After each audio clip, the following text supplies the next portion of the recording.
All right, next let's take a look at what I carry for full day elk hunt. This will cover me leaving very early in the morning, come back very late that evening, or even ideally, if you get an animal that night, staying out all night, taking care of that animal, and then hiking out. So I won't go over again the clothing systems, but suffice to say, I'm wearing my boots and some hiking socks, some wool long underwear, some kind of hunting pants, or possibly the Prana Zions, if that makes sense that day, wool long sleeve shirt, wool sweater in the backpack, and some kind of a hat. Normally I'm wearing a camo baseball hat. I'm just wearing this because I'm sitting out in the sun right now.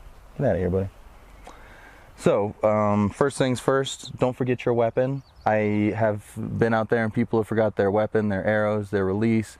Come up with some kind of a system. The system that I do is I have just one spot where everything goes in the evening. When I'm done hunting for the day, it goes in my back seat of my truck, and when a couple things get taken out, like the food and the water, that's about it that gets refreshed. Yeah, I think that's the only consumables from day to day, and then I'll just make sure everything is at the ready. So of course, make sure you have your arm guard if you shoot with an arm guard, make sure you have your release if you're shooting a compound, make sure you have your tab or glove if you're shooting traditional, all your arrows. I only carry 6 arrows in the field with me. I generally not had more than 6 shots in an outing. I really like to shoot animals, don't get me wrong. I've just kind of done the arithmetic and figured out I don't have that many shot opportunities, and so 6 arrows is generally plenty.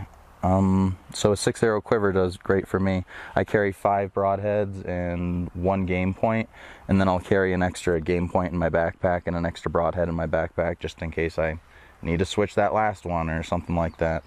So, of course, your weapon, make sure it's ready, locked, loaded, string waxed. Of course, it's been shot all summer, so it's perfectly tuned for fall, and ready to rock.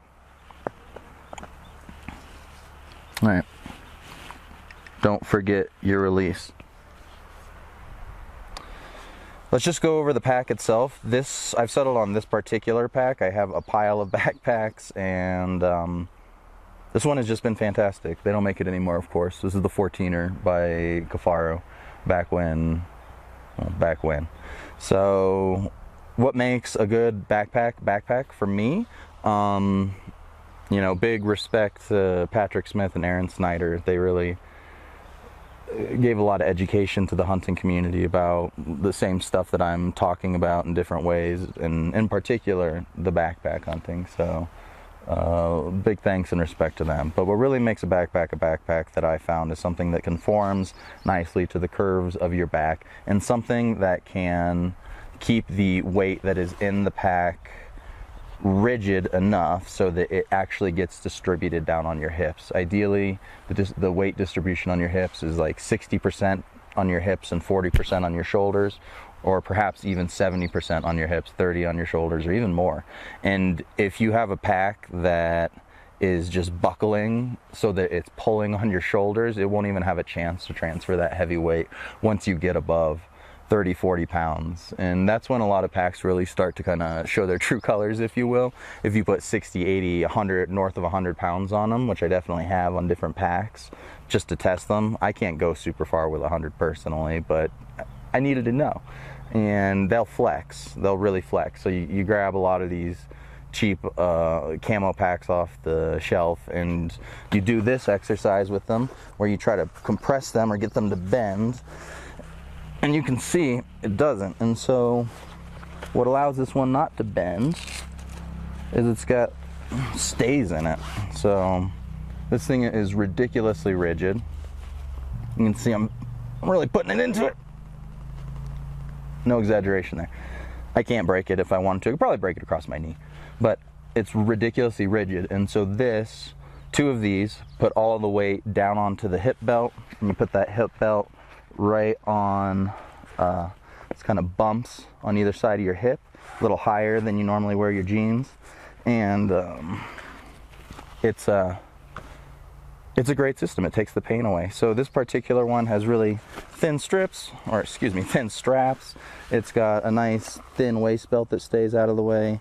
And for me, just doing traditional archery, less is more. So I just love how thin this thing can be. I'll take a shot of me standing wearing it in a moment.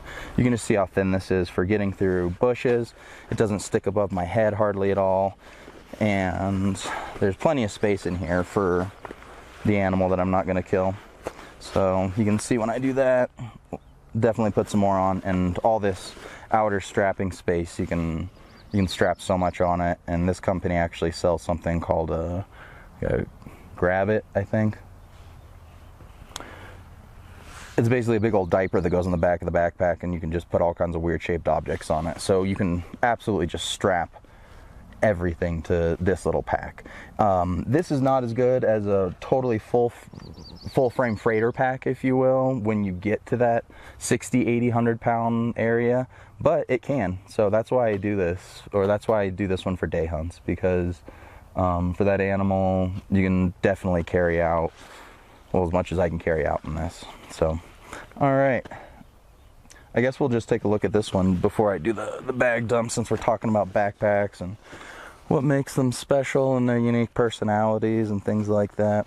Just show you the back of this one. Actually has a really nice lumbar pad. For me, it fits really nicely into my lumbar and keeps the weight above my ass. I got a nice ass, but it's not a huge ass.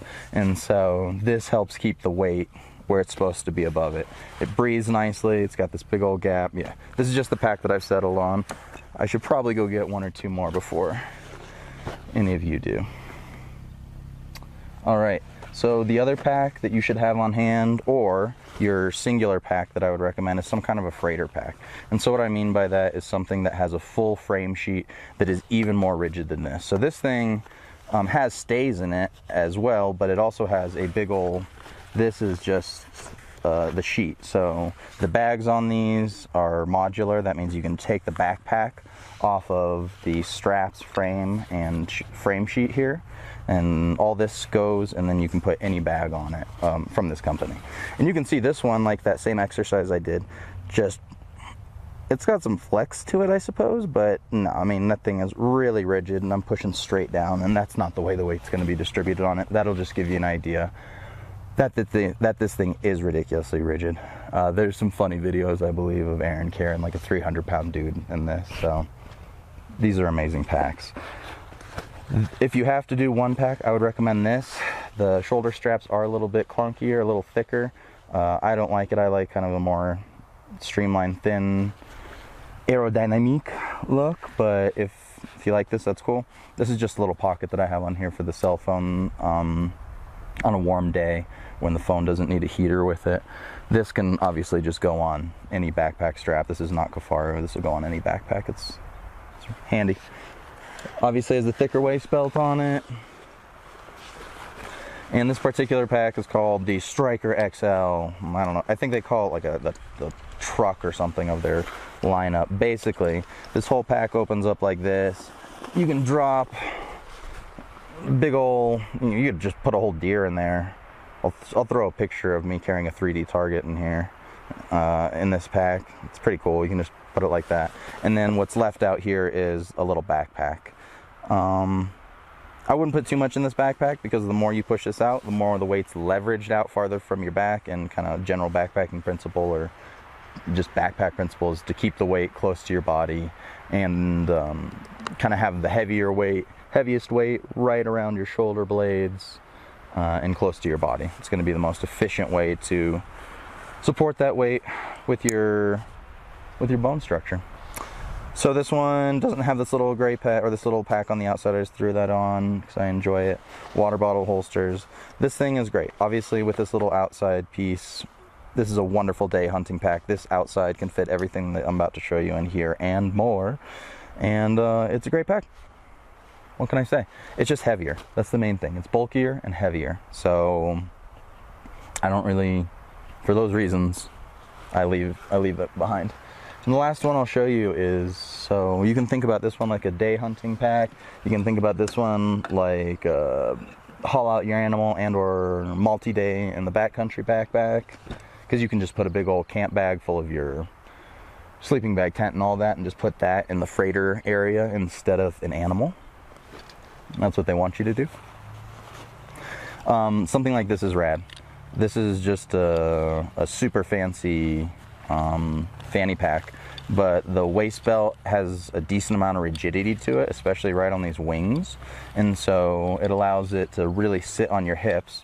And this one can take 2 full-size Nalgene's on either side. So generally, I'll just put a full-size Nalgene, drop a full-size Nalgene on one side, and then whatever else I need on this side. I think I actually normally put my rain jacket in here. I'll stuff it in here. But this thing can take a remarkably large amount of gear for a morning hunt, or if you just see a squirrel and you need to go chase it for a mile or 2 right before dinner, but you don't want to leave your whole every one of your earthly belongings behind. You know, you want to bring your pistol and your inReach and your water and your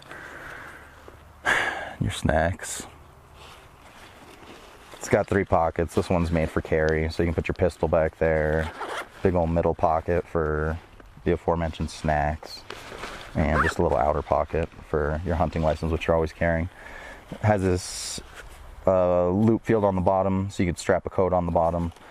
Yeah, I love this thing. This is my main 3D rig, just so that I can have water and whatever with me. But it's yeah, it's wonderful for just a quick a few hour hunt if you're quite sure that you're not going to be climbing a mountain. Maybe if you're going to be side hilling a mountain.